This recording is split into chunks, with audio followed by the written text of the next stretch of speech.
تو اللہ ایک ظالم کو دوسرے ظالم سے پٹواتے ہیں. تو آج بھی رشیا، چائنا وہ اسرائیل کے حق میں نہیں. عین ممکن ہے اللہ مظلوموں کی آواز سے ایسے حالات پیدا کر دے کہ اس جنگ میں براہ راست کون کود پڑے؟ سوویت یونین کود پڑے. اور اگر سوویت یونین اس جنگ میں کود پڑا جس کے پورے چانس لگ رہے ہیں تو پھر یہ تیسری جنگ عظیم کی طرف معاملہ جائے گا.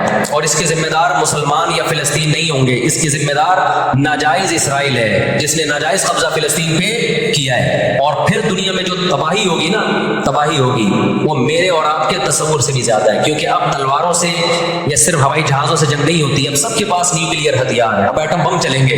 ہمیں اللہ کی رحمت سے اور قرآن اور حدیث کی جو بشارتیں مل رہی ہیں اس سے پوری امید ہے کہ انشاءاللہ یہ جو بھی حالات ہوئے ہیں یہ فلسطین کی شکست پہ منتج نہیں ہوں گے. انشاءاللہ یہ اسرائیل کی شکست پہ اور یہودیوں کی ہمیشہ کے لیے شکست پہ یہ اس کا نتیجہ نکلے گا انشاءاللہ. اور نبی صلی اللہ علیہ وسلم کی حدیث پوری ہوگی کہ تمہاری جو بڑی جنگ ہوگی، نبی نے کیا فرمایا؟ اس امت کی ایک جماعت ہمیشہ جہاد کرتی رہے گی. لا یزال طائفۃ من امتی ظاہرین علی الحق. ہر دور میں لڑائی ہوئی ہے، جہاد ہوا ہے. آپ اس ہسٹری اٹھا کے دیکھ، کہیں نہ کہیں جہاد ہمیشہ ہوتا رہا ہے. تو آج بھی ایسا ہوگا. اور بالآخر یہ معاملات اگر بین الاقوامی دنیا نے کنٹرول نہیں کیے تو نبی صلی اللہ علیہ وسلم کی پیش گوئیاں انشاءاللہ بہت جلد پوری ہونے والی ہیں. نبی صلی اللہ علیہ وسلم نے فرمایا تمہاری یہود سے لڑائی ہوگی، جہاد ہوگا. یہاں تک کہ کوئی یہودی اگر پتھر کے پیچھے چھپے گا تو پتھر کہے گا کہ اے مسلمان یہ یہودی ہے، اس کو قتل کر دے، یہ میرے پیچھے چھپا ہوا ہے. ہر درخت بھی گواہی دے گا، ہر پتھر بھی گواہی دے گا، الا الغرقد، سوائے غرقد درخت کے. یہودیوں کو کوئی مقدس درخت ہے تو اسرائیل میں بہت زیادہ لگاتے بھی ہیں یہ لوگ. نبی صلی اللہ علیہ وسلم نے جب یہ بات ارشاد فرمائی تو اس وقت مسلمانوں کی یہودیوں سے ایسی کسی لڑائی کا تصور بھی نہیں تھا. ایک پیش گوئی تھی جو کسی کے خواب و خیال میں بھی نہیں تھا کہ صدیوں بعد جا کے ایسا ہو سکتا ہے. اس سے بھی پتہ چلتا ہے کہ ہمارے نبی صلی اللہ علیہ وسلم کی جو پیش گوئیاں ہیں اگر وہ پوری نہیں ہوئی تو آپ ٹائم کا انتظار کریں اور پوری ہو جائیں گی. 1300 سال تک مسلمانوں کو اس حدیث کا مطلب سمجھ میں نہیں آیا. عملی دنیا میں ایمان تو تھا سب کا کہ اللہ کے نبی نے جو فرمایا برحق ہے. کیونکہ یہودیوں سے میں نے بتایا نا لڑائی ہوئی نہیں ہے. مدینہ سے اور جزیرہ عرب سے ان کو نکالا گیا، یہ دنیا کے مختلف ملکوں میں جا کے آباد ہو گئے. اس کے بعد یہ ہمیشہ یا تو عیسائیوں کے زیر سایہ رہے ہیں یا مسلمانوں کے زیر سایہ رہے. ان کی لڑائی اگر ہوئی عیسائیوں سے ہوئی ہے، مسلمانوں سے ان کا کبھی ٹاکرا نہیں ہوا. لیکن پیغمبر صلی اللہ علیہ وسلم نے کیا فرمایا صحابہ سے؟ تقاتلون، تم لڑو گے، تم سے مراد یہ امت لڑے گی. ایک وقت آنے والا ہے اور ایسی لڑائی ہوگی، ایسی لڑائی ہوگی کہ حتی یختبی احدکم وراء الحجر، کہ پتھر اور درخت بھی یہودی کا ساتھ دینا چھوڑ دیں گے.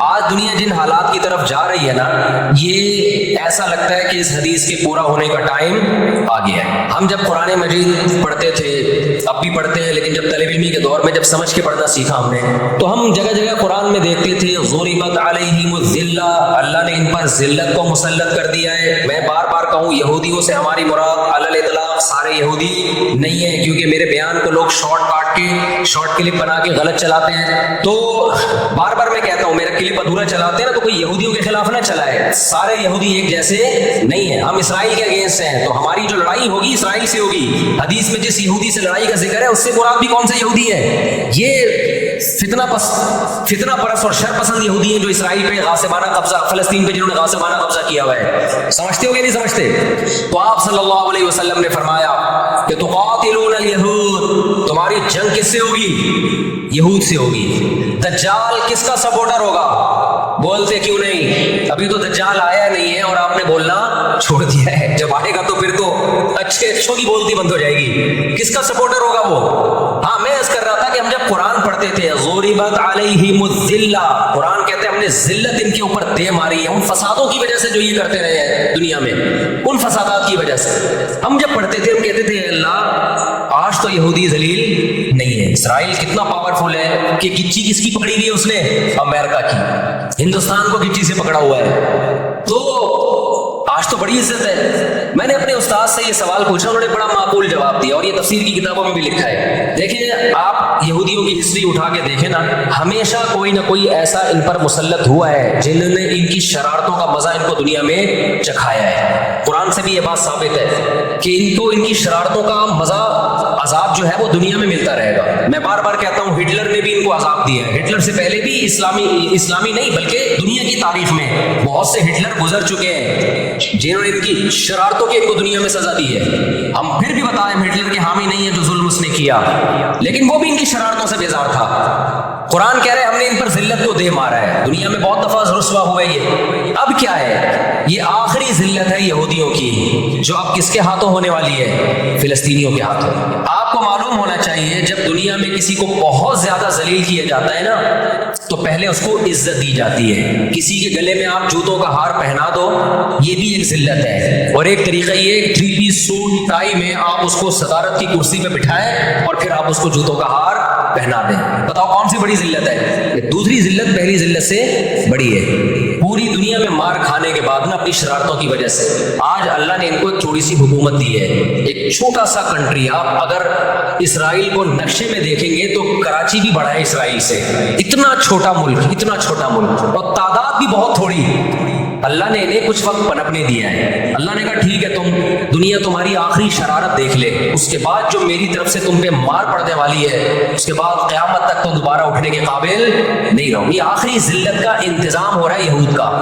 اور جو فائنل میچ ہوتا ہے نا وہ شاندار ہی ہوتا ہے. کیا خیال ہے؟ سیمی فائنل میں اتنا لوگ دلچسپی سے نہیں دیکھتے، کوارٹر فائنل میں اتنا دلچسپی سے بولو نہیں دیکھتے جو فائنل میچ دیکھتے ہیں. اللہ نے ان کا ظلم پوری دنیا کے سامنے نمایا. جو غزہ پہ جو کچھ ہو رہا ہے پوری دنیا کے سامنے اللہ نے دکھا دیا. ایک منٹ رکھیں اس کو، پوری دنیا کو دکھایا نا اللہ نے کیا کر رہے ہیں، کس طرح سے اسرائیل میں لوگوں کو لا کے آباد کیا، فلسطین میں.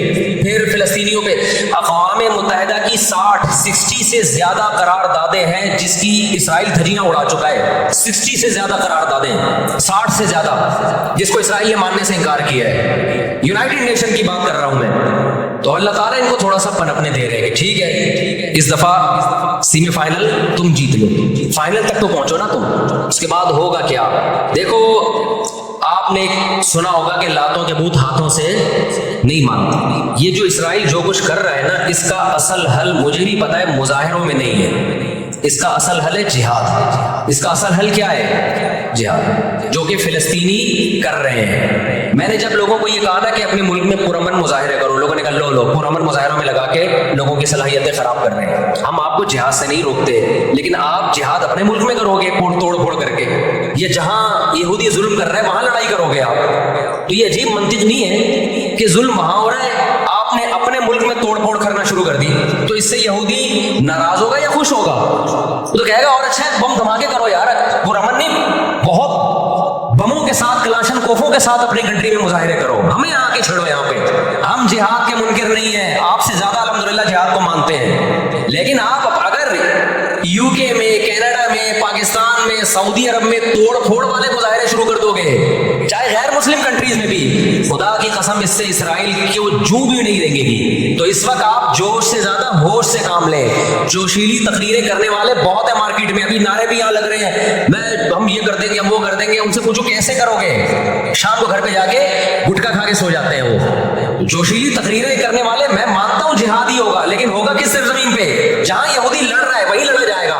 میدان جنگ متعین کیا جاتا ہے لڑائی کے لیے. یہ نہیں ہوتا کہ آپ میدان جنگ میں نہیں جا سکتے تو جو میدان جنگ نہیں اس کو میدان جنگ بنا دو. ایسا دنیا میں کبھی بھی نہیں ہوتا. یہ تو وہ جون پور کے قاضی والا قصہ ہو جائے گا کہ وہ سولی پہ لٹکایا ایک شخص کو، اس کی گردن موٹی تھی، وہ پھندے میں آ نہیں رہی تھی. انہوں نے کہا اس کی گردن چونکہ پھندے میں آ نہیں رہی ہے تو اس کی چونکہ آ رہی ہے اس کو لٹکا دو آپ. وہ کہے گا میری آ رہی ہے لیکن میرا قصور کیا ہے؟ تو یہ عجیب قسم کا جہاد ہے. آپ اپنے ملکوں میں یو کے، کینیڈا میں آپ نے اگر توڑ پھوڑ کرنا شروع کر دی، وہ چھوڑے گا تھوڑی کینیڈا آپ کو. یو کے، امریکہ میں آپ نے اگر توڑ پھوڑ شروع کر دی وہ چھوڑے گا تھوڑی. آپ کی اوقات کتنی ہے؟ لڑائی کے لیے سب سے پہلے میدان جنگ کا تعین ضروری ہے کہ لڑائی ان کی مرضی سے نہیں ہوگی. کہاں کہ وہ جہاں چاہ رہے ہیں، لڑائی ہماری مرضی سے ہوگی. ہم جہاں کہیں گے وہاں لڑائی ہوگی. میں سمجھا پا رہا ہوں اپنی بات؟ تو علاج بہت سے لوگوں نے جہاد کا انکار کر دیا، یہ بھی غلو ہے. اور بہت سے لوگوں نے ہر جگہ کو میدان جنگ بنانے کے چکر میں، یہ ایک طرف کی انتہا ہے. آج دنیا نے ان کو نہتا چھوڑ دیا ہے فلسطینیوں کو، لیکن وہ ڈٹے ہوئے ہیں. آپ ان کی مدد کر سکتے ہو.